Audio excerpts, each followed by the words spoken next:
வாழ்க வையகம், வாழ்க வையகம், வாழ்க வளமுடன்.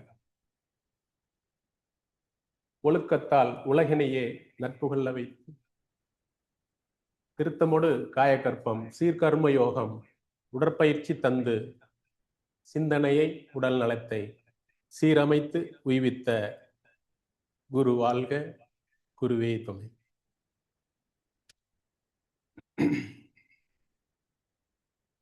கத்தார் நாட்டிலே வேதாத்திரியத்தை வித்திட்டு அனைவரையும் ஆனந்தத்தோடு வாழ வைத்துக் கொண்டிருக்கும் பேராசிரியர்கள் முத்து ஐயா அவர்கள், ஆனந்தராஜா ஐயா அவர்கள் மற்றும் சிந்திக்க மருந்து சிந்தனைக்கு விருந்தாக ஒவ்வொரு வாரமும் சிந்தனை உரை வழங்கி கொண்டிருக்கும் துணை பேராசிரியர்கள், பேராசிரியர்கள், ஆசிரியர்கள், அருள்நிதியர்கள், அருட்செல்வர்கள் மற்றும் மெய்யன்பர்கள், இணையத்தில் இணைந்திருக்கும் மெய்யன்பர்கள் அனைவருக்கும் எனது பணிவான வணக்கங்கள்.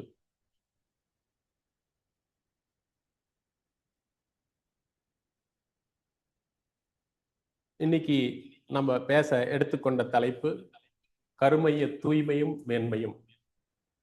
கருமையம் அப்படின்னா என்ன, அது எங்க இருக்கு, நம்மளுக்கு எப்படி அந்த கருமையம் நம்மளுக்கு வந்து சேர்ந்தது, அதனுடைய தன்மைகள் என்ன, அது எப்படி கலங்கப்படுது, அதுக்கு என்னென்ன காரணங்கள், அதை வேதாத்திரியத்தில் அதை தூய்மை பெறுவதற்கு வேதாத்திரியத்தில் என்னென்ன பயிற்சிகள் கொடுக்கப்பட்டிருக்கு அப்படிங்கிறத சிந்திப்போம்.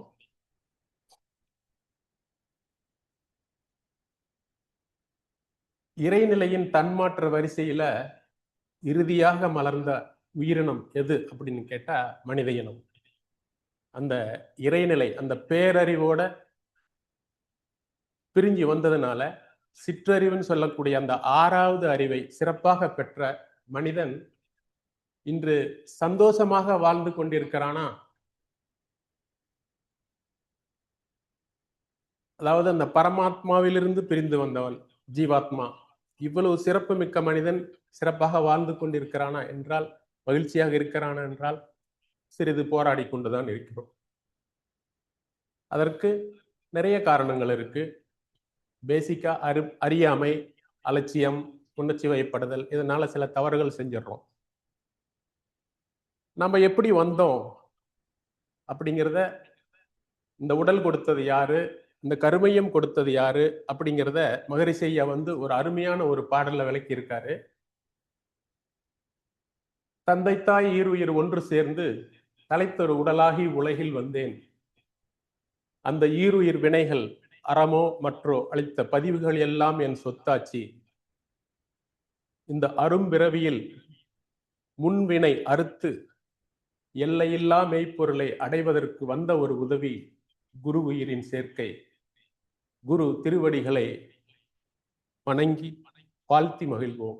வாழ்க வையகம், வாழ்க வளமுடன். ஸோ அப்ப என்ன சொல்றாரு, நம்மளுக்கு ரொம்ப கிளியரா சொல்லிட்டாரு. இந்த உடலை கொடுத்தது நம்முடைய தாய் தந்தை. இந்த உடலை மட்டும் கொடுக்கல, நம்மளுக்கு அதோட ஒரு சொத்தை கொடுத்துருக்காங்க, இதை வச்சு நீ வாழ்ந்துக்கோ அப்படின்னு. அதுதான் வந்து கருமையம். அந்த கருமையத்துல வரும்போதே சில கலங்கங்களோட தான் வருது, சில பதிவுகளோட வருது. பதிவுகள் அப்படின்னா பாவப்பதிவுகள் மட்டும் கிடையாது, நல்ல பதிவுகளும் இருக்கு, பாவப்பதிவுகள் இருக்கு, ரெண்டுமே இருக்கு. ஸோ நாம வந்து முக்கியமா பேசுறது வந்து பாவப்பதிவுகளை பத்தி தான். ஸோ இந்த பதிவுகளோட நம்மளுக்கு கருமையத்தை வந்து டிரான்ஸ்ஃபர் பண்றாங்க. ஒரு குழந்தைக்கு முக்கியமா அடிப்படையாக தேவைப்படுவது அந்த கருமையம். அதைத்தான் வந்து அப்பா அம்மா கொடுக்குறாங்க. ஸோ அதை வந்து எந்த அளவுக்கு நம்ம தூய்மையை கொடுக்குறோமோ அந்த அளவுக்கு அந்த குழந்தைக்கு எதிர்காலம் ரொம்ப சிறப்பாக இருக்கும். ஸோ இந்த பதிவுகளை பத்தி சொல்லணும்னா, ஏன் தூய்மைப்படுத்தணும், என்ன அதுல என்ன ப்ராப்ளம் இருக்கு அப்படின்னு பார்க்கும்போது, அதுக்கும் ஒரு அருமையான ஒரு ஞான களஞ்சிய பாடல்ல சொல்றாரு. வினைப்பயணம் சுமை விடுத்து தூய்மை பெறும் நினைவாய் உடல் எடுத்தேன். நிலம் மீது விழுந்த பின் எனை மறந்தேன், எந்தன் வினை மறந்தேன், இறைவா உனை மறந்தேன், ஆனால் என்னுள் நிறைந்து எனை மீட்டு அப்படிங்கிறார். ஸோ இவ்வளவு பேராற்றலோட பிறந்த இந்த மனிதன் இந்த வினைப்பதிவுகளோட வந்ததுனாலதான் வந்து எல்லா துன்பங்களுக்கும் காரணம் அப்படிங்கிறார். ஸோ அந்த வினைப்பதிவுகளை போக்கணும். அதுக்காக தான் நம்ம வந்திருக்கோம். அதை போக்கி மீண்டும் அந்த எல்லையில்லாத மெய்ப்பொருளை அடையணும்னா அதுக்கு குரு இருந்தாதான் முடியும். குரு இல்லாம நம்ம வந்து அடையிறதுன்னா அது இன்னும் சில நாட்கள் அதிகமாகும், டைம் எடுக்கும். நம்ம முன்னோர்களோட சொல்லியிருப்பாங்க, மாதா பிதா குரு தெய்வம்னு தான் சொல்லியிருப்பாங்க. மாதா ஆரம்பிக்கும் போது கீழே இருந்தா ஆரம்பிக்கும். மாதா பிதா குரு தெய்வம், தெய்வம் எப்பயும் மேல இருப்பார். ஸோ அந்த மாதிரி. ஸோ குரு நம்மளுக்கு இடையில இருக்கார். அவர் தான் நம்மளை வந்து அங்க கொண்டு போய் சேர்ப்பார். ஸோ இந்த கருமையம் அப்படின்னா அது எங்க இருக்கு அப்படின்னு பார்த்தாக்க, கருமையம் வந்து நம்மளுடைய தண்டு வடத்துல 33 எலும்பு இருக்கு. அதுக்கு கீழே ஆசன வாய்ப்பு 1 இன்ச்சுக்கு மேல கருமையம் இருக்கு. அதுல இதை வந்து மகரிஷி என்ன சொல்றாருன்னா மகா மறைபொருள் அப்படிங்கிறார். மகான்னாவே அது ஒரு சிறப்பு மிக்க உயர்ந்த அப்படிங்கிற மாதிரி. ஸோ அந்த மகா மறைபொருளுக்குள்ள மறைபொருட்கள் இருக்கு. இதை நம்ம பார்க்க முடியாது. என்ன இருக்கு அப்படின்னா உயிர் மையம். நம் உடல் முழுவதும் உயிர் ஓடிக்கொண்டிருக்கு. கோடிக்கணக்கான உயிர் துகள்களின் ஓட்ட தொகுப்பு தான் உயிரோட்டம். ஸோ அந்த உயிர் வந்து மையம் கொண்டு இருக்கக்கூடிய இடம் கருமையம். அது மட்டும் இல்லை, அதுலதான் வந்து ஜீவகாந்த மையமும் இருக்கு. ஜீவகாந்தம் திணிவு பெற்ற இடம், திணிவு பெற்ற காந்த களம் அப்படின்னா அதுவும் கருமையம் தான். இதுக்கு அடுத்தது வித்துக்களம். நம்மளுடைய குழந்தை பேருக்கு உண்டானது. அந்த வித்து சக்தி எங்க இருக்குன்னா அதுவும் கருமையத்தில் தான் இருக்கு. இது மூணும் சேர்ந்த இடம்தான் இந்த கருமையம், மூலாதாரம் இன்னொரு சொல்லலாம். ஸோ இது வந்து மகரிஷி என்ன சொல்றாருன்னா, இது வந்து தெய்வீக பெட்டகம், தெய்வீக நீதிமன்றம். இதுதான் ஆன்மா. ஆன்மா தான் உடலை எடுத்திருக்கு தந்தை தாய் மூலமாக. இதுதான் விதியும். ஸோ எல்லாமே கருமையம் தான்.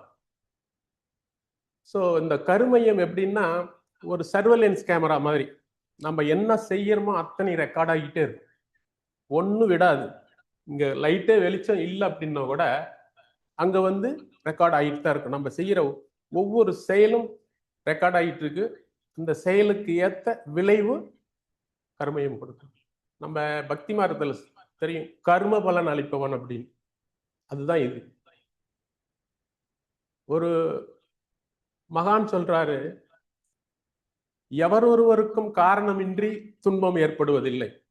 ஏன்னா அவங்க செய்யற செயல்ல தான் வந்து இன்பமோ துன்பமோ இருக்கும், நல்லதும் கெட்டதும் இருக்கு. ஸோ அதனால நம்ம செய்யக்கூடிய ஒவ்வொரு செயல்களும் ஒழுக்கம் சார்ந்த செயல்களாக இருக்க வேண்டும். பிறருக்கோ நமக்கோ துன்பம் தராமல் எக்காரணத்தை முன்னிட்டும் அது மாதிரி நம்ம செயல்களை ஒழுங்குபடுத்திக் கொள்ளணும். அந்த ஒவ்வொரு மனிதனுக்கும் 2 குணங்கள் இருக்கு, நற்குணம் தீய குணம். நற்குணம் என்ன பண்ணும் அப்படின்னா சொல்றாரு, தன்னுடைய ஆட்சியை பெருக்கிக் கொண்டே இருக்கும். நற்குணங்கள் கூடிக்கொண்டே இருக்கும். எப்ப பயிற்சிகளை செய்யும் போது கூடிக்கொண்டே இருக்கும். ஆனா தீய குணம் என்ன பண்ணுன்னா அதனுடைய ஆதிக்கத்தை நிலைவண்ணாட்டுவதற்கு தலையெடுக்குமா. நீ என்ன இதையே செஞ்சுக்கிட்டு இருக்கிற, நான் என்னத்துக்கு அப்படின்னு சொல்லி. இப்ப நம்ம வீட்டில இருந்து கிளம்பி வந்தோம், நல்லா துவைச்சுதான் ட்ரெஸ் எல்லாம் பண்ணிக்கிட்டு வரோம். இருந்தாலும் நம்ம மேல அழுக்கு ஒட்டிக்கிட்டே தான் இருக்கும், ஒட்டாம இருக்காது. ஸோ நற்குணம் அப்படிங்கிறது, தீய குணம் அப்படிங்கிறது இந்த ஆடை மாதிரி அழுக்கு பிடிக்க பார்க்கும், ஒட்டிக்கிட்டே தான் இருக்கும். நற்குணம் அப்படி இல்லை, அது தண்ணீர். தண்ணீர் என்ன பண்ணும், தூய்மையாக்க பார்க்கும். ஸோ நம்ம எந்த அளவுக்கு நற்குணங்களை பெருக்கிக் கொண்டே இருக்கிறோமோ அந்த அளவுக்கு வந்து தூய்மை ஆகிக்கிட்டே இருக்கும். என்ன அதுல ஒரு வித்தியாசம்னா, இப்ப இன்னைக்கு ட்ரெஸ் போட்டுக்கிட்டு வந்தோம், அதை கொண்டு போய் கழட்டி வைக்கும் போது நாளைக்கு எடுத்து போடும்போது சும்மா இப்படி உதறனா கூட போதும், இன்னும் சில அழுக்குகள் இருக்கும், அதை தண்ணியில் போட்டு அலசினா தான் போகும். இன்னும் சில அழுக்குகள் இருக்கு, அது நம்ம ஊர்ல டோபி இருப்பார், அவர்கிட்ட கொடுத்தா சில கரையெல்லாம் போகாது, சோப்பு போட்டா கூட போகாது. அதை வெள்ளாவி வச்சு ஆவியில வேக வச்சு நல்லா நீட்டா துவைச்சு கொடுப்பாங்க, அப்பயும் கரை இருக்கும். அந்த மாதிரி தான் நம்முடைய அழுக்குகள் வந்து பயிற்சிகள் செய்ய செய்ய செய்ய செய்யத்தான் அந்த கலங்கங்களை போக்கிக் கொள்ள முடியும். சிலவற்றை போக்கவும் முடியாது, அனுபவித்துத்தான் ஆக வேண்டும், வேற வழி இல்லை. ஸோ இந்த கருமையம் தான் நம்மளுக்கு வந்து அந்த பதிவுகளுக்கு ஏற்ப விளைவுகளை கொடுக்குது. கருமையத்தினுடைய வேலைகள் எடுத்துக்கிட்டோம்னா 2 வேலைகள். ஒன்று இருக்காட்டம். அதாவது எதை பார்க்குறோமோ எதை செய்யறோமோ அப்படியே சுருக்கி அங்க பதிய வச்சுக்கும். இன்னொன்னு விளக்காற்றல். அது வந்து வச்சிருக்கிறத வந்து மல்லாத்தி காட்டுறது, எண்ணமாக மலர்த்தி காட்டுறது. ஸோ 2 வேலைகள். கருமையத்துல இந்த பதிவுகள்னு சொல்றேன் இல்லைங்களா, 2 பதிவுகள் இருக்கு. 2 அடுக்கு பதிவுகள்னு சொல்லுவாங்க. ஒண்ணு முன்வினை பதிவுகள், அதாவது நம்ம தாத்தா பாட்டன் பூட்டன் அந்த சுமார் ஆயிரக்கணக்கான ஆண்டுகள்ல இருந்து இந்த உயிர் உடலை எடுத்து வந்தது இல்லையா, அந்த வர்ற வழியில அதனுடைய செயல்களுடைய தாக்கங்கள், அது இல்லாம அதனுடைய குணங்கள் வரும்போது என்னென்ன குணங்கள் நமக்கு விலங்கின பதிவுகள் வந்திருந்தா நிறைய தேவையில்லாத குணங்கள் இருக்கும். உயிரை கொல்லுதல், பறித்து உண்ணல், சுதந்திரத்தை பறித்தல், இந்த மாதிரி குணங்கள் எல்லாம் சேர்ந்து வந்திருக்கும். ஸோ அது வந்து சஞ்சீத கர்மம். இன்னொன்னு வந்து பிராரப்த கர்மம். நாம பிறந்து கிட்டத்தட்ட ஒரு எது நல்லது எது கெட்டதுன்னு தெரிகிற வரைக்கும் தெரிஞ்சதுன்னு வச்சுக்கோங்களேன், அப்போ வந்து அந்த பதிவுகள் நமக்கு தான் வரும். ஒரு 3 வயசோ இல்லை 5 வயசோ. அதிலிருந்து நம்ம செய்யற தவறுகளுக்கு வரக்கூடிய விளைவுகள். ஸோ இந்த இது வந்து பிராரப்த கர்மம். ஸோ இந்த 2 அடுக்கு பதிவுகளும் வந்து கருமையத்தில் இருக்கு. அடுத்தது இன்னொரு கர்மா இருக்கு, ஆகாமிய கர்மம்னு சொல்லுவாங்க. அது எப்படின்னா, இந்த சஞ்சீத கர்மமும் பிராரப்த கர்மமும் கூடி எழுச்சி பெறும் பொழுது தூய்மை பெறணும் இல்லையா, இறைநிலை வந்து அந்த பதிவை வெளிப்படுத்தி தான் வந்து தூய்மை பெற வைப்பார். ஸோ அது வெளிப்படும் பொழுது அதைத்தான் வந்து நம்ம செய்ய போறோம் இல்லையா, மேபி அடுத்த நிமிஷம் செய்வோம், நாளைக்கு செய்வோம். அந்த செய்ய போற அந்த கர்மம் வந்து ஆகாமிய கர்மம். ஆன்மா இச்சை வயப்பட்டு செய்யக்கூடிய செயல். சரி,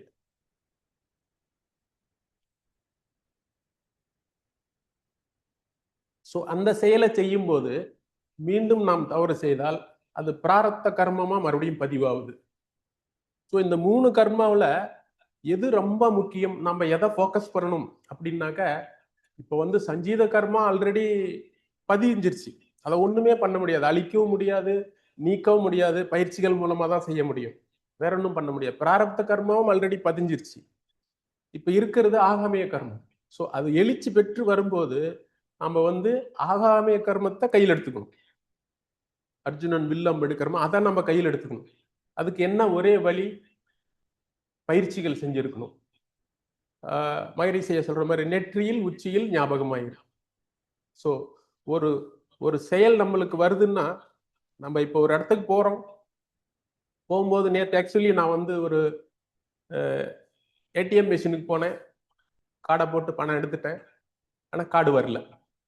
அந்த சமயத்தில் ஒரு ஒரு முக்கியமான வேலைக்கு போனேன், என்னை தேடிக்கிட்டு உள்ள ஆஃபீஸர் ஒருத்தர் வந்து எங்கே இருக்குங்கன்னா இந்த மாதிரி சொன்னேன், நான் பணம் எடுத்தேன் கார்டு வரல அப்படின்னு. பின்னாடி இருந்தவர் என்ன பண்றாரு, இமீடியட்டா போய் கொஞ்ச நேரம் வெயிட் பண்ணலாம்ல, அவர் போய் கார்டு கொஞ்சம் வெயிட் பண்ணுங்க அப்படின்னு சொல்லிட்டு இருக்கும்போது அவர் கார்டை போட்டார். ஸோ நம்மளால ஒன்றும் பேச முடியல, ஏன்னா தவறு நம்மளுதான் இல்லை மிஷின் தான், நம்மளுக்கு தெரியாது. ஸோ அதுக்கப்புறம் அவங்க வந்து என்னை கூட்டிகிட்டு போய் ஒன்றும் பிரச்சனை இல்லை அப்படின்ட்டு ஒரு 15-20 மினிட்ஸ் தான் புது கார்டு கொடுத்துட்டாங்க, பிரச்சனை சால்வ் ஆயிடுச்சு. ஸோ நான் ஒன்றுமே பேசல. ஸோ அந்த மாதிரி பதிவுகள் வெளிப்படும் போது நம்ம கொஞ்சம் நிதானமாக ஜாக்கிரதையாக ஹேண்டில் பண்ணோம்னா அதனால மறுபடியும் பதிவுகள் வராது. ஸோ அந்த இடத்துல நம்மளுடைய ஏற்கனவே இருந்த பதிவு போயிடுச்சு, ஒரு 100 பாயிண்ட் போயிடுச்சுன்னு வச்சுக்கோங்களேன். அந்த மாதிரி வந்து நம்ம வந்து ஹேண்டில் பண்ணோம். ஸோ இதுதான் இந்த 2 அடுக்கு பதிவுகள், அந்த நம்மளுடைய வினைப்பதிவுகளோட 3 வகையான பதிவுகள். அடுத்தது பார்த்தீங்கன்னா, இந்த பதிவுகள் வர்றதுக்கு முக்கியமான காரணங்கள் 2 அப்படிங்கிற வினைப்பதிவுகளை வந்து இந்த கலங்கப்படுறதுக்கு, இந்த கருமையம் கலங்கப்படுறதுக்கு முக்கியமா நிறைய இருக்கு, இருந்தாலும் இந்த 2 காரணம் ரொம்ப முக்கியமா சொல்றாரு. ஒண்ணு வந்து பகை உணர்வு. இந்த பகை உணர்வு இருக்கிற வரைக்கும் கருமையம் கலங்கிக்கிட்டே தான் இருக்கு. இன்னொன்னு வந்து வஞ்சம். யாராவது ஒருத்தர் தப்பு பண்ணிட்டாங்க, நம்மளால அந்த கோபத்தை அவர் மேல காட்ட முடியல, அதை வந்து நம்ம வந்து இவன் என்னைக்காவது கிடைப்பான் அப்படின்ட்டு அப்படியே அதை மனசுக்குள்ள வச்சுக்கிட்டே இருக்கிறது. அது மனசுக்குள்ள இருக்க இருக்க இருக்க இருக்க அது கருமையத்தை கலங்கப்படுத்திக்கிட்டே தான் இருக்கும். ஸோ இது 2 ரொம்ப முக்கியம். இது இல்லாம நிறைய பதிவுகள் இருக்கு, நிறைய காரணங்கள் இருக்கு. நம்ம பிறக்கும் போதே மகரிஷி சொல்றாரு, ஒரு 3 கலங்கங்களோடு பிறக்கிறோம் அப்படின்னு சொல்றாரு. என்ன 3 கலங்கங்கள் அப்படின்னா, ஆணவம், கண்மம், மாயை. ஸோ இந்த ஆணவம்ங்கிறது தன்முனைப்புன்னு சொல்லுவோம் நம்ம. தான் தனது பொருள் பற்று, அதிகாரப்பற்று. இது வந்து இருக்கிற வரைக்கும் நம்ம வந்து தான் அப்படிங்கிற அந்த எண்ணம் இருந்துகிட்டே இருக்கும். ஸோ அது வராம இருக்கணும். ஈகோன்னு சொல்லுவோம் இல்லையா, அவன் ஒரு ஈகோ பிடிச்சவன், அப்படித்தான் பேசுவோம். ஈகோ அப்படின்னாவே எக்ஸிட் காட் அவுட், அவ்வளவுதான். இறை மறதி அப்படின்னு மகரிஷியா சொல்லுவார். அந்த இறைநிலை வந்து மறந்துடுவோம். அதான் இளம் மீது விழுந்த பின் எனை மறந்தேன், எந்தன் வினை மறந்தேன், இறைவா உனை மறந்தேன். அதுக்கு காரணம் என்னன்னா, இந்த முக்கியமான காரணம் இந்த பதிவுகளை விட அந்த ஈகோ தான் காரணம், தன்முனைப்பு தான் காரணம். ஸோ அதனால அந்த தன்முனைப்பு இல்லாம இருக்கணும் அப்படின்னா அதுக்கு பயிற்சிகள் தான், வேற வழியே கிடையாது. நம்ம உணர்ந்து திருந்துதல், உணரணும். நம்ம என்ன தவறு செஞ்சுமோ அது என்னுடைய தவறா அவர்களுடைய தவறான்னு அகத்தாய்வு செஞ்சு உணரணும். உணர்ந்துட்டோம்னு வச்சுக்கோங்களேன், அதுக்கப்புறம் தவறு செய்ய மாட்டோம். அந்த ஈகோனாலதான் நம்ம வந்து சில நேரத்துல குயிக்கா, ஈவன் வீட்டுல கூட நான் வச்சது வச்ச இடத்துல இல்லையே அப்படிங்கிற மாதிரி வீட்டுல கூட ஒரு பிரச்சனை வரும். எல்லாத்துக்கும் பதிவுகள் உண்டு. நம்மள யாராவது கேட்பாங்க நாளைக்கு, நான் இதை செய்ய சொன்னா நீ ஏன் செய்யல, இங்க நாம கேட்டா அங்க நம்மளா கேட்பாங்க. ஸோ அதுதான் வந்து செயல் விளைவு தத்துவம் மகரிஷியை கொடுத்திருக்காரு, ரொம்ப அருமையா கொடுத்திருக்காரு.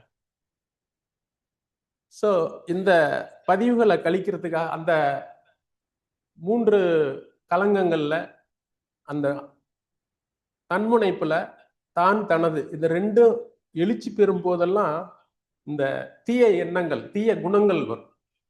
அது ஒரு 6 குணங்கள் உடனே வருங்கிறார் தன்முனைப்பு இருக்கிற வரையிலும்.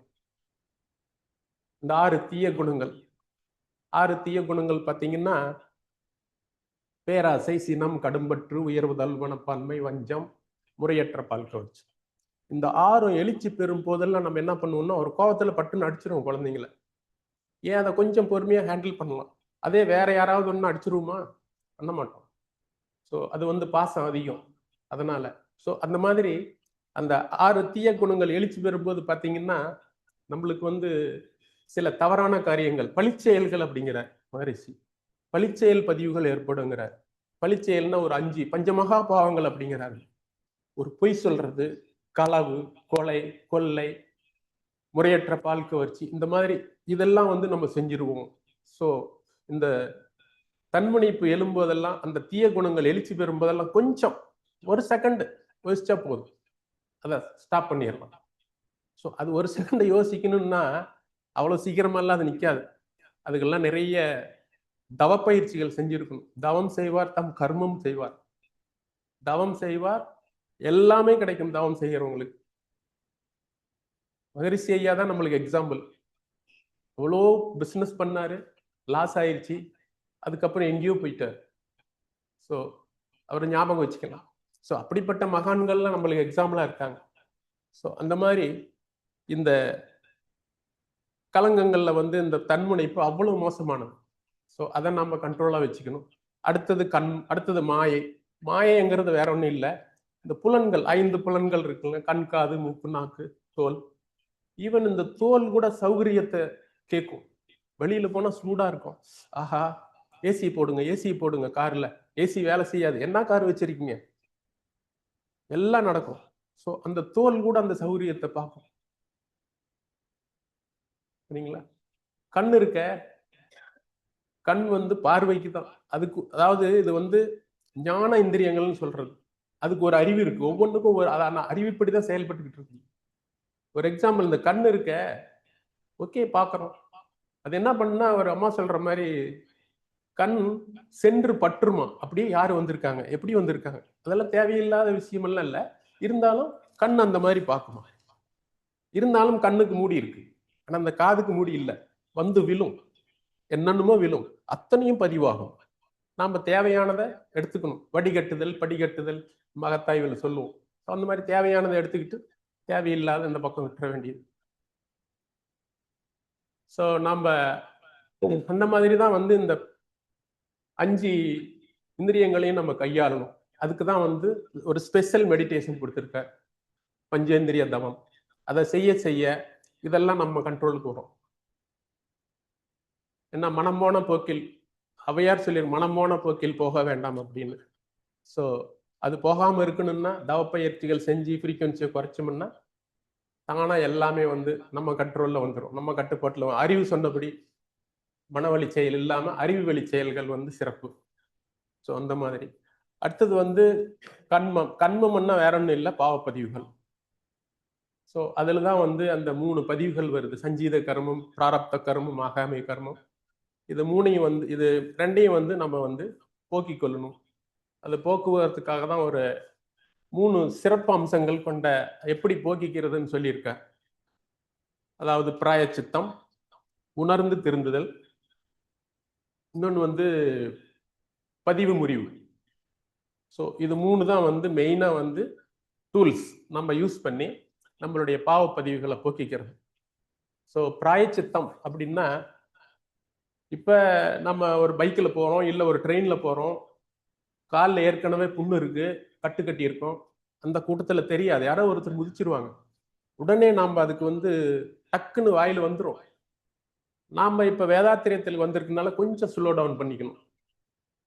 தெரியாமல் முதிச்சிட்டிங்க அப்படின்னு அவர் சொல்லுவார். இல்லை அப்படின்னா, என்னங்க இப்படி முதிச்சிட்டிங்களே, வலிக்குதுங்களா அப்படின்னாக்கா அவர் வந்து அது ஓகே சாரின்னு சொல்லலாம். இல்லைன்னா கூட்டத்தில் வந்து நீ தனியாக பஸ்ஸில் போக வேண்டியது தானே, தனியாக கார் எடுத்துக்க வேண்டியது தானே அப்படின்லாம் சொல்லுவாங்க. அந்த மாதிரி மக்கள்லாம் இருக்காங்க. இன்னைக்கு ஒரு பையன்கிட்ட டைம் என்னன்னு கேட்டால் ஏன் வாட்சி வாங்க கட்ட வேண்டியது தானே சொல்கிற அளவுக்கு இருக்காங்க. ஸோ அதனால நாம் தான் வந்து எல்லாத்தையும் அனுசரிக்கணும். நாம் இன்னைக்கு வந்து இந்த டிஃபென்சிவ் டிரைவிங்னு சொல்லுவாங்க, எங்களுக்கெல்லாம் ட்ரைனிங் கொடுப்பாங்க கம்பெனியில். ஸோ அந்த மாதிரி வாழ்க்கையில் நம்ம வந்து அதை கடைபிடிக்கணும். நாம தான் வந்து எல்லாத்தையும் எச்சரிக்கை, அதுக்கு தான் வந்து விழிப்போடு இருக்கணும். விளைவறிந்த விழிப்பு நிலை, அதுவும் விழிப்பு நிலை இல்லை, விளைவறிந்த விழிப்பு நிலை, அந்த அளவுக்கு இருக்கணும். அதுக்கு ஆக்கினியத்தமும் ரொம்ப சூப்பர். ஸோ அந்த மாதிரி நம்மளுக்கு வந்து பதிவுகள் வந்து வெளிப்படும். ஸோ அதை எல்லாமே வந்து பார்த்துக்கணும். அப்போ என்ன பண்ணணும்னா, அப்போ நாம் வந்து ஒருத்தர் இல்லை நாமளே ஒருத்தர் ஏதோ வண்டியில் போகிறோம், இடிச்சிடறோம், அப்போ அவரை வந்து நிறுத்தி என்ன ஆச்சு, நான் ஏதாவது ஹெல்ப் பண்ணுமா, ஹாஸ்பிட்டல் போகணுமா, நான் எல்லாம் பண்ணுறேன், என்னோட தவறு தான், சாரி மன்னிச்சிருங்க அப்படின்னு சொல்லி அந்த பதிவை அங்கேயே முடிச்சிடணும். மறுபடியும் அதை நம்ம கருமையத்துக்கு வரத்துக்கு விடக்கூடாது. ஸோ இப்படி தான் பிராயச்சித்தம். அடுத்தது பார்த்தீங்கன்னா உணர்ந்து திருந்துதல். நான் காலையில் ஒருத்தரை வந்து தெரியாமல் ஒன்று சொல்லிட்டேன், ஆனால் வந்து அப்போ ஒன்றும் செய்ய முடியல. இப்போ அதை யோசிக்கணும், அகத்தாய்வு பண்ணணும். ஆய்வு பண்ணி இந்த தவறு நம்மளுதா அவருதா, நான் ஏன் இப்படி பண்ணினேன் அப்படின்ட்டு உணர்ந்து அதை வந்து திருந்திடும். இனிமே பண்ணக்கூடாது, இனி பழி புரியேன் அப்படிங்கிற மாதிரி போயிடணும். ஸோ அதுக்கு தான் என்ன மாறாய்தல், ஆசை, அகத்தவத்தில் இருக்கிற அத்தனை பயிற்சிகளும் அந்த இதுக்கு இருக்கு. அடுத்தது பதிவு முறிவு. ஒரு பதிவை எப்படி பதிவு முறிவு இல்லது சமன் செய்தல், இதை எப்படி பண்றது அப்படின்னு பார்த்தாக்க, நம்மளுக்கு கொடுத்திருக்கிற அந்த 3 முக்கிய தவங்கள், ஆக்கினை, மூலாதாரம், துரியம், துரியாதம், 4. இது 4ஐயும் நல்லா செஞ்சுன்னு வச்சுக்கோங்களேன். செய்யும்போது என்ன ஆகுதுன்னா, துரியம் செய்ய செய்ய பிராரப்த கர்மம் போகுது அப்படிங்கிறது. நம்மளால ஏற்பட்ட அந்த பதிவுகள் நம்ம வந்து ரிமூவ் பண்ண முடியும். அதே மாதிரி துரியாதீதம் செய்யும்போது அதுல நிலைச்சு நிற்க நிற்க தான் முத்தையா அடிக்கடி கூட சொல்லுவார், இங்க உணரணும், அதுக்கப்புறம் உயரணும், அதுக்கப்புறம் உரைதல், அப்புறம் கரைதல். இந்த மாதிரி பண்ணும்போது அந்த சஞ்சீத கர்மமே கரைஞ்சிரும். ஸோ இதை ஃபாலோ பண்ணணும். நம்ம அட்லீஸ்ட் ஒரு நாளைக்கு 10 minutes மெடிடேஷன் செய்ய செய்ய நம்மளுக்கு வந்து அந்த பதிவுகள்லாம் கரையும். ஸோ சஞ்சீத கர்மம் கரைஞ்சிருச்சு, பிராரப்த கர்மம் கரைஞ்சிருச்சு, இனிமே ஒன்றும் இல்லை. ஆக்கினை தவத்தில் ஆயுதத்தை கையில் எடுத்துக்கிட்டோம். ஸோ நம்மளுக்கு எந்த ஒரு பிரச்சனையும் வராது. வராமல் இருக்கிற மாதிரி நம்மளுடைய செயல்களை ஒழுங்குபடுத்தி கொள்ளலாம். ஸோ இதற்கு என்ன வேணும்? முயற்சி வேண்டும். முயற்சி இருந்தால் தான் எதுவுமே நடக்கும். நம்பிக்கை வேணும், முயற்சி வேணும், அந்த முயற்சி இருக்கணும். முயற்சி இருந்தால் விதியை கூட வெல்லலாம் அப்படிங்கிறார்.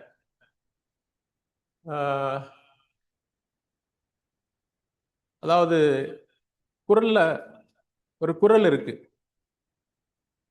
ஊழையும் உப்பக்கம் காண்பர் உழைவின்றி தாளாது உஞ்சற்றுபவர் அப்படின்ட்டு ஒரு குறள்.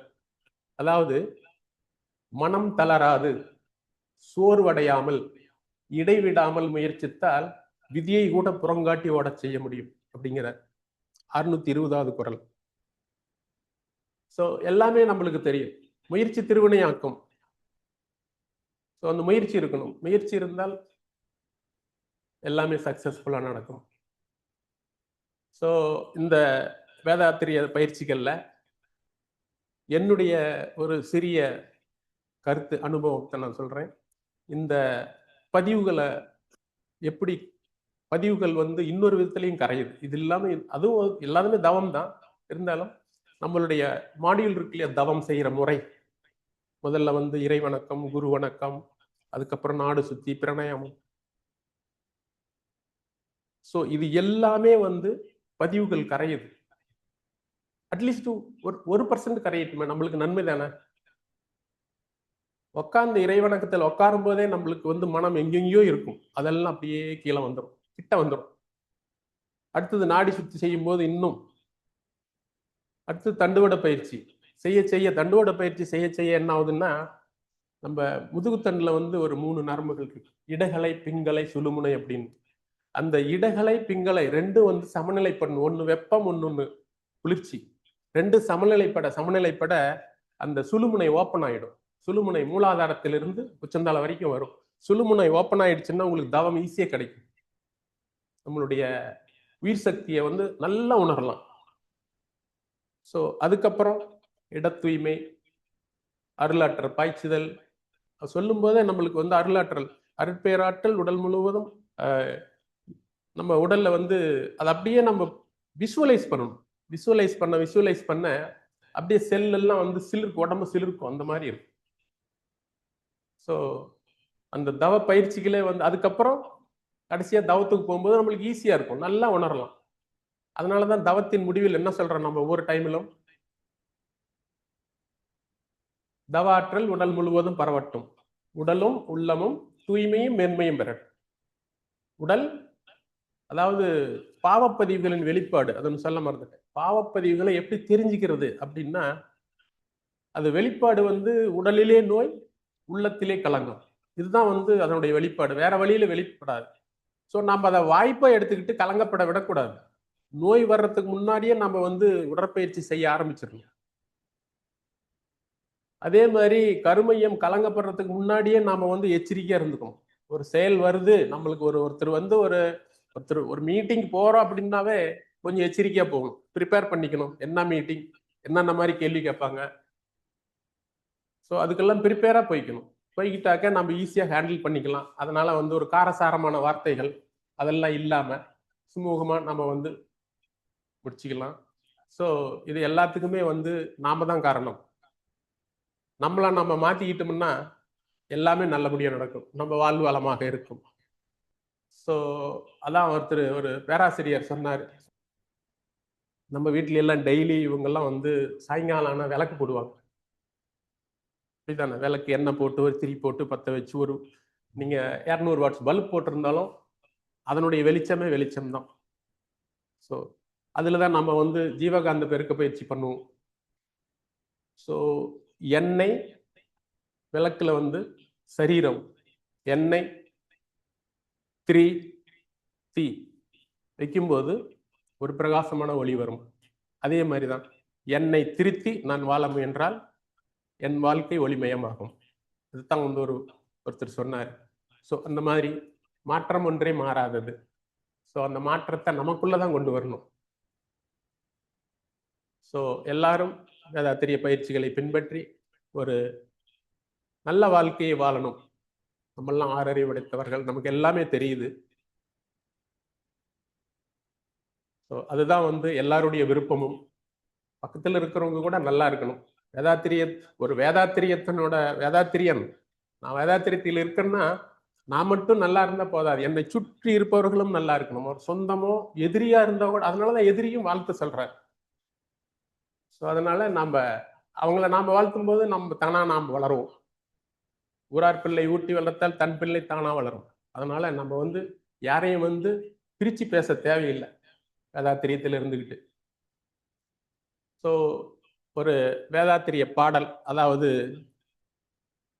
வேதாத்திரியத்தில் என்னென்ன பயிற்சிகள், அதனுடைய பயன்கள் என்ன, அது எப்படி நம்மளுக்கு உதவி பண்ணுது அப்படிங்கிறத எல்லாத்தையும் சேர்த்து ஒரே ஒரு பாடல்ல இருக்கு. ஸோ அந்த பாடலோடு எனது உரையை நிறைவு செய்கிறேன். பாடல் இதுதான். உருவத்திடை உந்தன் பூவிரலால் தொட்டு எந்தன் உயிர் உணர்த்தி, உன் செயல்கள் பதிவு அழிந்து பூர்வ நிலை அறிவறிய துரியம் தந்து, கருவறிந்து அகத்தவத்தால் கலங்கங்கள் போக பெருங்களத்தமர்த்தி கருத்துடனே விளைவறிந்து 5 புலன்களை ஆளும் கலை போதித்து உருவத்தில் உயிரை உயிருக்குள் உள்ள மெய்ப்பொருளை அறிவாய் காட்டி ஒழுக்கத்தால் உலகினையே நட்பு கொள்ளும் அன்பு நெறி விளங்க வைத்து திருத்தமுடு காயக்கற்பம் சீர்கர்ம யோகம் உடற்பயிற்சி தந்து சிந்தனையை உடல் நலத்தை சீரமைத்து உய்வித்த குரு வாழ்க, குருவே துணை. வாழ்க வளமுடன்.